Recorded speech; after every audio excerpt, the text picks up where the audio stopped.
is Fun by Leonard Cohen. It is so much fun to believe in God. You must try it sometime, try it now, and find out whether or not God wants you to believe in Him. Some of you may have heard me, my introductions are always way longer than the piece itself, if you don't mind. So, in the Jewish tradition, which actually New Year starts tomorrow evening, there's the thing of throwing your sins, your bad stuff, into the water. And there are some poems that I write whether or not under influence of something at night, and then I read it back in the morning and I think, come on. And I would like to get rid of them. I would like to burn them. Okay? Mm-hmm.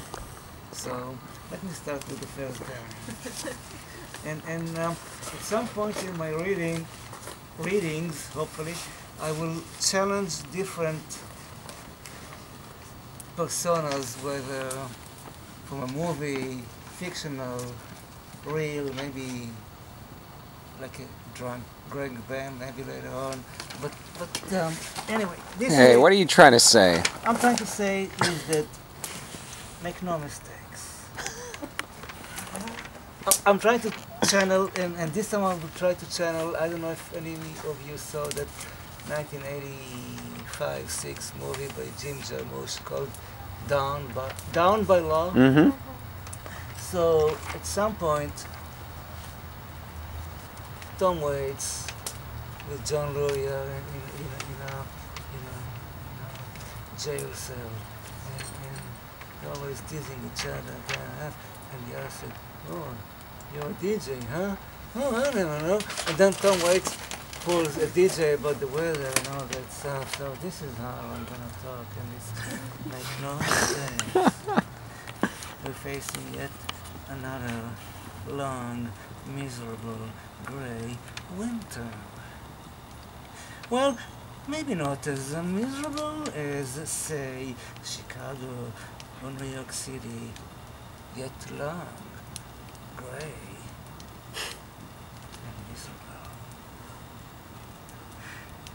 Our ears will freeze, our sense of selves will stink, our lives will be pitiful, our testicles will shrink. As Seattle will be buried under 1.5 inches of snow. Oh no! This is it.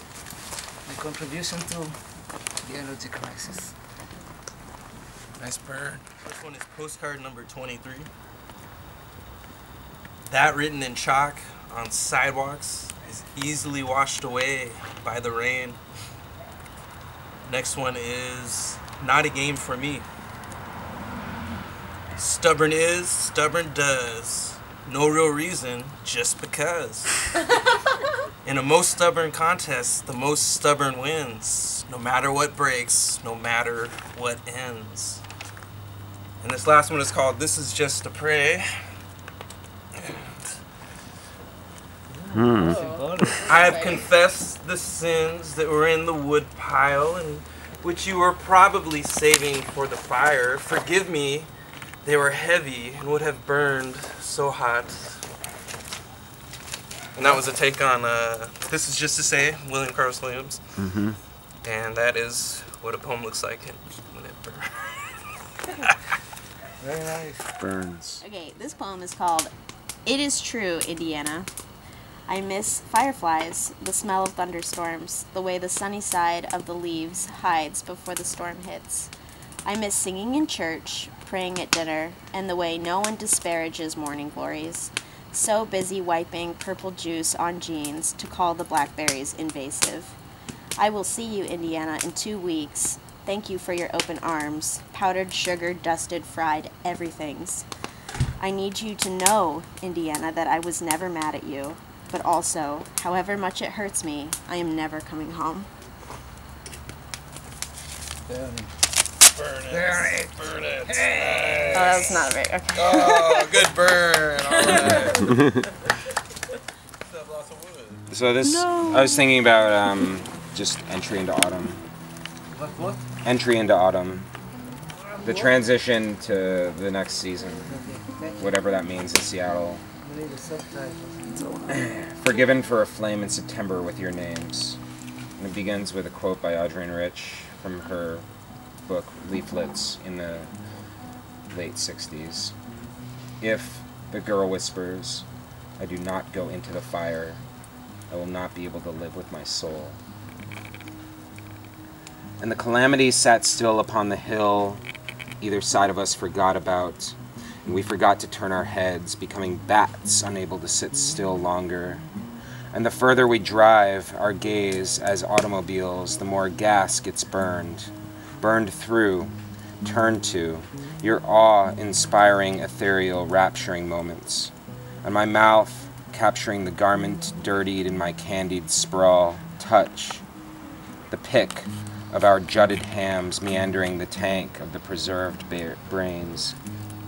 The limp of the sky giving off a bouncing rhythm, rippling the night.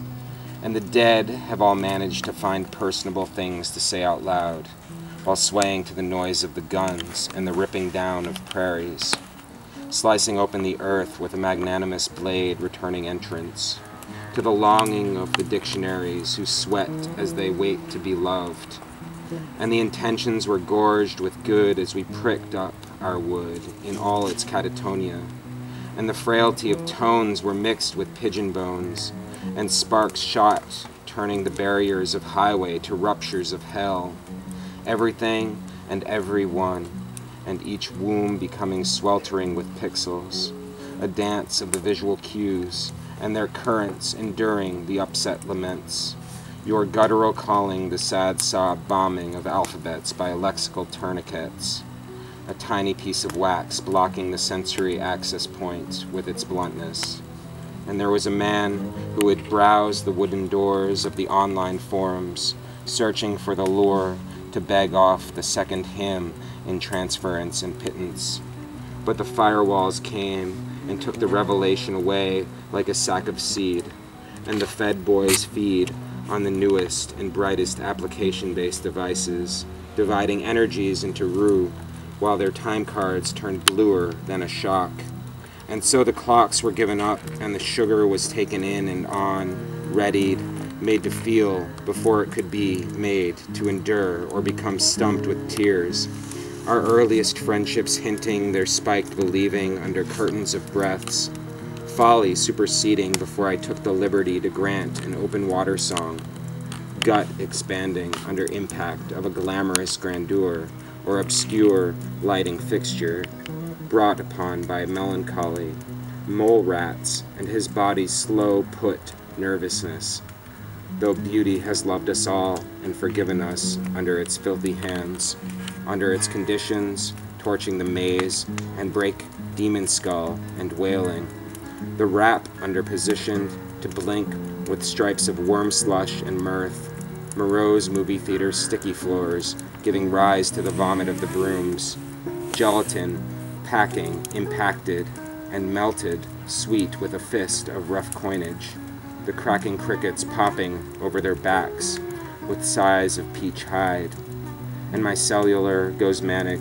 under the auspicious whole pecking order prison, and the construction crane never fails to trick me into damning my positions.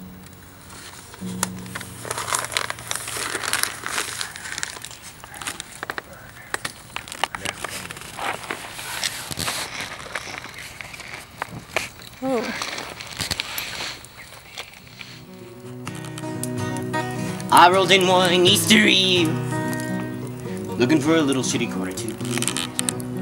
With the lights per light now fading slow, how's I supposed to know which way to go? And the words are circling around my head like a cartoon concussion of the freshly dead. And the mortal coil like an anchor weighed as it eked out my living in my final days.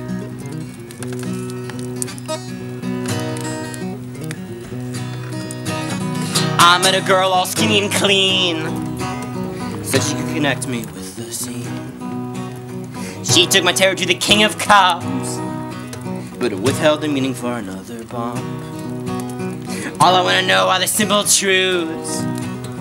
All I need to know them is a dirty spoon. All I wanna do is sleep and laugh till my motor turns over and my tubes collapse. And the pain is shifted as we float away, and the pain is lifted, postponed, delayed. And in 20-something hours when I find my feet, I'm gonna make some decisions about this life that I lead.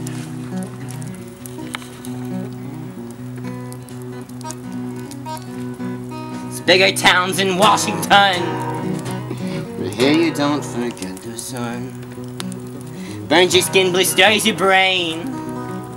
Man could almost forget the rain. I said, baby, why so late? Had a guy who wouldn't pay and wouldn't leave. Guess I got a guy to see. Took a hammer, took a chain, in case it looked like he'd awake. Ditched my clothes behind DQ. Oh, the things I do for you.